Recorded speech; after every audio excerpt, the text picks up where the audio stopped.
Alrighty, yo, what is going on, everybody? It's your boy, Mr. DDG94, back with another reaction video. Today, we finna react to performances that put the world on notice. Well, this should be an interesting one. Without further ado, let's get right into it.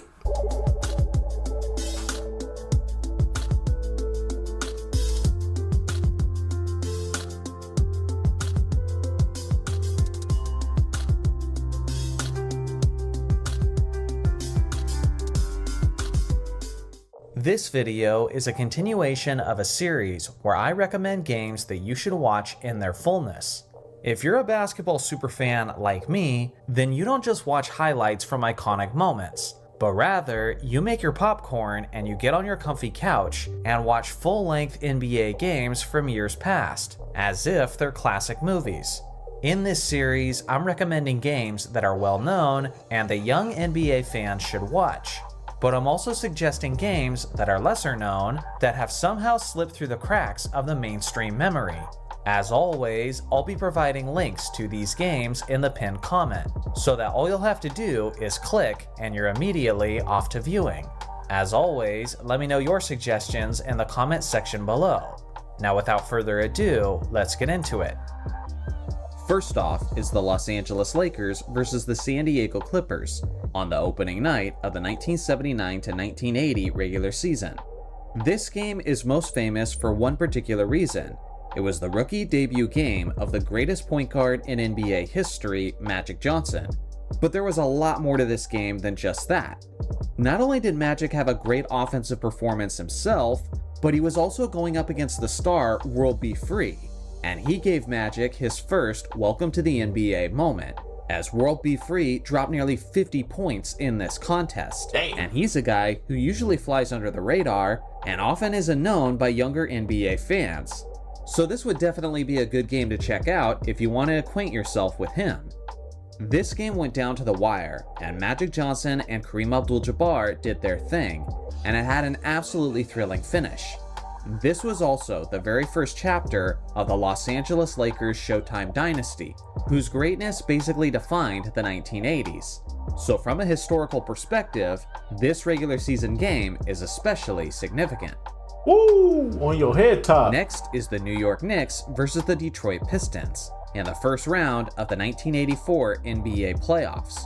This was the fifth and deciding fifth game, and two stars were going at it in this contest, which was Bernard King for the Knicks and Isiah Thomas for the Detroit Pistons. This was an absolute classic of a duel, and regulation alone wasn't enough to decide this one. Down the stretch, you had one of the most clutch and impressive scoring displays that we've ever seen from a superstar player. One that might even be greater than Reggie Miller's 8 points in just 9 seconds. But for some reason, this one is rarely talked about. And I don't want to spoil all the details, but I definitely recommend that you check out this contest if you want to familiarize yourself with the greatness of Isiah Thomas and Bernard King while seeing a thrilling playoff game that I consider as one of the greatest playoff games of all time. Next is Game 7 of the 1988 NBA Finals between the Detroit Pistons and the Los Angeles Lakers. This game had everything.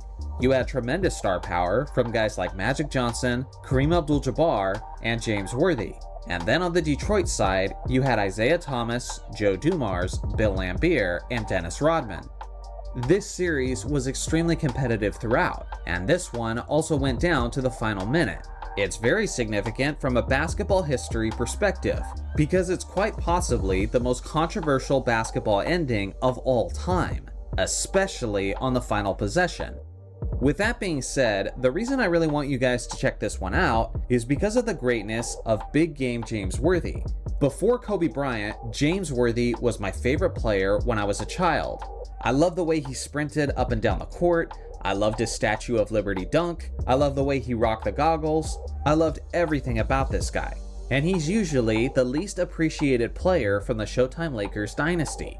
For goodness sake, he was the Finals MVP in these 1988 NBA Finals, and it didn't look like he was going to win that Finals MVP throughout the first 6 games. But what he did in Game 7 was so impressive, so monstrous statistically, and so clutch that he securely took the award in the final hour. This is definitely a great one to check out if you want to know why they call him Big Game James. Next is the Lakers versus the Warriors in the regular season on June 12, 2000. This was an epic battle between Kobe Bryant and the great but forgotten Antawn Jamison. Just the night before, Antawn had scored 51 points, and on this night, him and Kobe Bryant would have an epic solo battle, and one of the greatest that I've ever seen with my own eyes. This was significant for Kobe because this was the first 50-point game that he's ever had, and this is where I first started to realize just what Kobe was capable of as a scorer. The game went down to the final possession, with the player of the game up for grabs between Jamison and Kobe. And as always, I won't spoil it, but I definitely recommend it. Next up, I've got Wizards versus the Hornets on December 29th, 2001. Michael Jordan's years with the Washington Wizards are always a hot topic. Some people think he was absolutely incredible, some people think he was hot garbage. I tend to think he was incredibly impressive individually, given the context of his age, and considering the fact that he didn't make it through the entirety of his first season due to injuries. With that being said, his time in Washington was a bit of a roller coaster, and just prior to this game, Michael Jordan only scored 8 points in a single contest, and that officially ended his impressive streak of consecutive games scoring at least 10 points. Michael Jordan had a point to prove in this next one against the Hornets, and what ensued was one of the greatest scoring performances that we've ever seen from a player in his twilight years. It was absolute mid-range artistry that any young basketball player can look at, study, and benefit from. There's so much fundamentals on display, and so much beauty to behold from a pure basketball standpoint. If you want to see MJ at his very best in a blue jersey, then this is the game you should check out. Next is the Orlando Magic versus the Cleveland Cavaliers on Christmas Day 2003. This one's kind of crazy to look back on in hindsight, as this was a tremendous individual battle between a prime Tracy McGrady and a rookie LeBron James. As an 18-year-old, LeBron was going toe-to-toe with one of the most skilled and tremendous offensive players that the game has ever seen. Honestly, I bet a bunch of young LeBron fans don't even know that this game ever happened.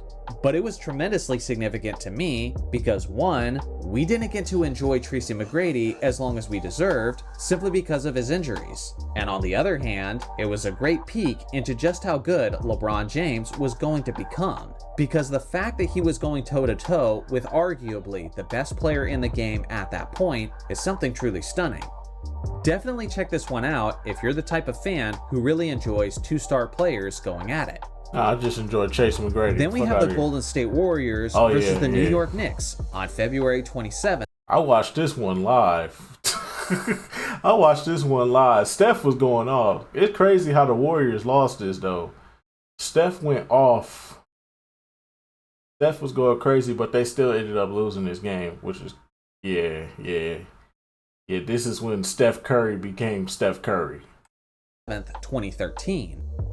If you're a young modern basketball fan, but more specifically a Steph Curry fan, then this is a game I definitely think you should watch. Because in my opinion, this is the performance that puts Steph on the map.